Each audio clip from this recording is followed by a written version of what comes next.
Absolutely beautiful. There's some short clips from the Prince Caspian score by Harry Gregson Williams online. You can find the link to that on Narnia Web.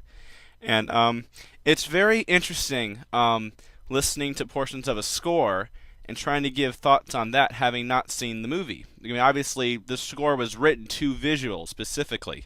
If it had been written as standalone music, I'm sure he would have done it a lot differently. But he's writing it specifically to these visuals. So you can't really properly review what you think of a score until you've seen the movie that it was written for. And but I think it's a really interesting exercise trying to sort of figure out what they're getting at. The score does give you, some vague idea of what the scene's going to be like, I guess. And but you can't really know until you see the movie.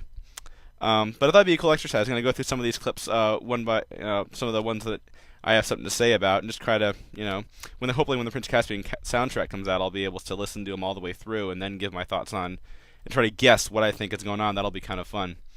But so let's start with track 2 is the Kings and Queens of Old, and it really captured, I thought, what I don't know what specifically this scene is. Maybe it's the treasure chamber when they're walking through and they're just kind of looking at things and remembering. And because it has that, specifically at the end when it has those like chime things, it has this touch of like a stroll down memory lane kind of touch to it, and it really has this sort of wonder and creepiness to it, which I think the Prince Caspian book does. And so I think I really like that score. I thought it did a wonderful job, and it's very cool hearing. I mean, obviously we knew this was coming, but it's cool hearing the old Lion, the Witch, and the Wardrobe themes done in a different way. I think the score will be should be very effective in sort of evoking scenes from the old days. Of course, they're also doing that visually as well, but we're having similar shots.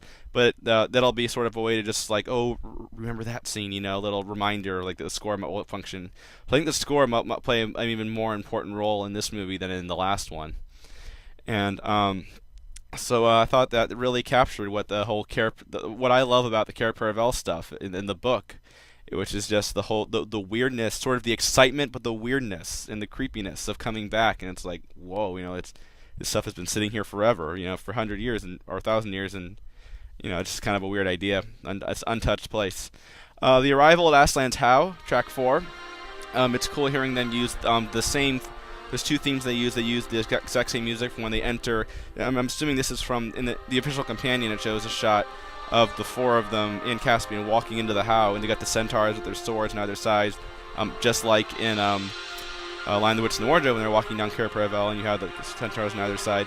And this little clip starts where with the same music as from the first film where they were walking into Aslan's camp, and everyone was like, whoa, And then it turns into the coronation music, so it's kind of evoking those two scenes. And it does kind of make me wonder, are they going too far with this? Like the first few times I saw them kind of evoking the first film, that you have like the old days are returning, kind of evoking scenes and similar shots and that music. I wonder, are they kind of taking? I thought it was a really cool idea, like wow, that's great. But are they kind of taking it too far? They won't know until you see it all in context. But that thought did occur to me. But it's cool seeing them put those two themes in there, because obviously very similar scenes. Track 6, Miraz is crowned, a very dark, kind of powerful theme, and I kind of imagine. I think in the pictures we see it's the Caspian that's putting the crown on his head. Of course, in the book we don't see the coronation at all. But I kind of imagine when this music was playing that they're sort of slowly lifting, or sort of slowly setting the crown on his head.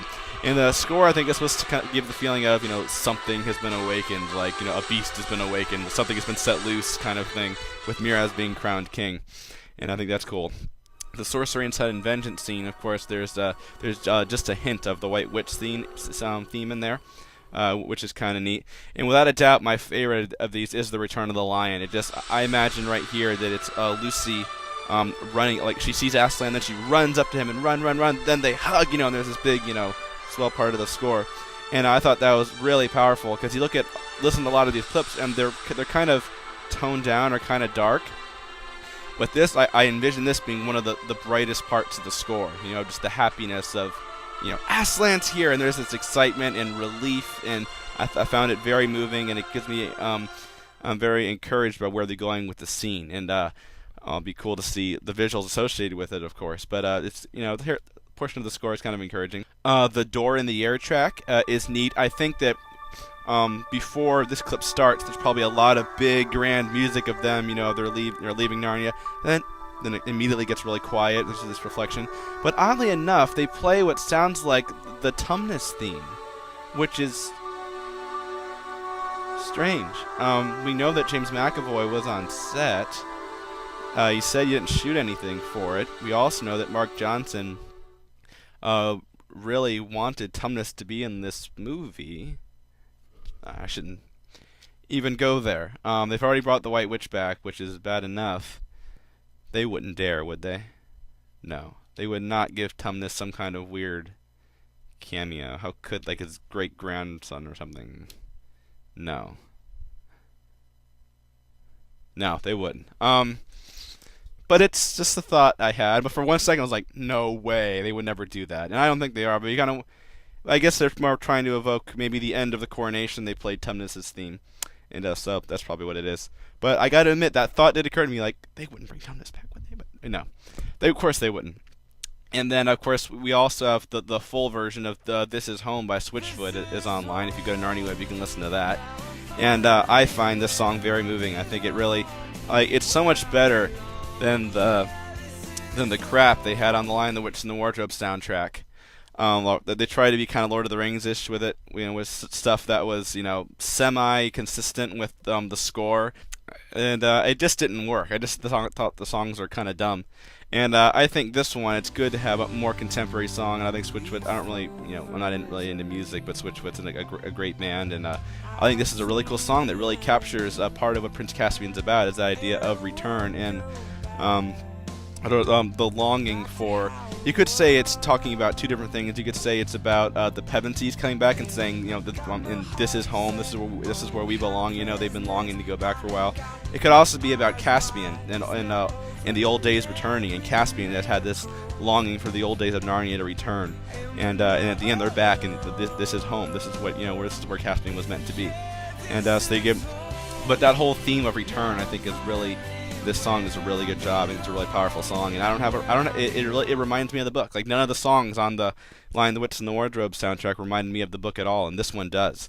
And so I think it's a fantastic song. I've put it on a CD, listened to it a bunch of times now, and I think it's great. But overall, I think that I had the thought that some of the themes. I thought Lion, the Witch, and the Wardrobe was a pretty good score, not the best score ever written, but it did its job. It did what it needed to do in the movie. And I didn't love all the themes, but I want Prince Caspian to evoke Lion, the Witch, and the Wardrobe score.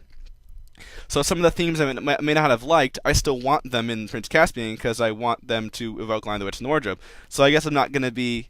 So even when I hear themes I didn't like in Wardrobe, I'm going to like them when I see them in Prince Caspian, so I'm not going to be as... I probably won't be as hard on the Prince Caspian score. Although overall, I thought Lion, the Witch, and the Wardrobe just did what it needed to do. And I'm quite encouraged by these clips right here, particularly Return of the Lion, as far as where they're going with these scenes. And it'll be even more interesting when the soundtrack comes out on May 13th. Man, May 13th is going to be a crazy day. Video game, Blu-ray disc, and soundtrack all on the same day. I don't even know if I'll have time to listen to the soundtrack on that day, but when I do, I want to listen to it all the way through very carefully and try to figure out like what exactly is happening in the scenes during the music. That'll be kind of a fun experiment to see later how close I am. But oh man, we're coming up on the two weeks to go, and I've got some music clips here to pass the time, and it just continues to get crazier.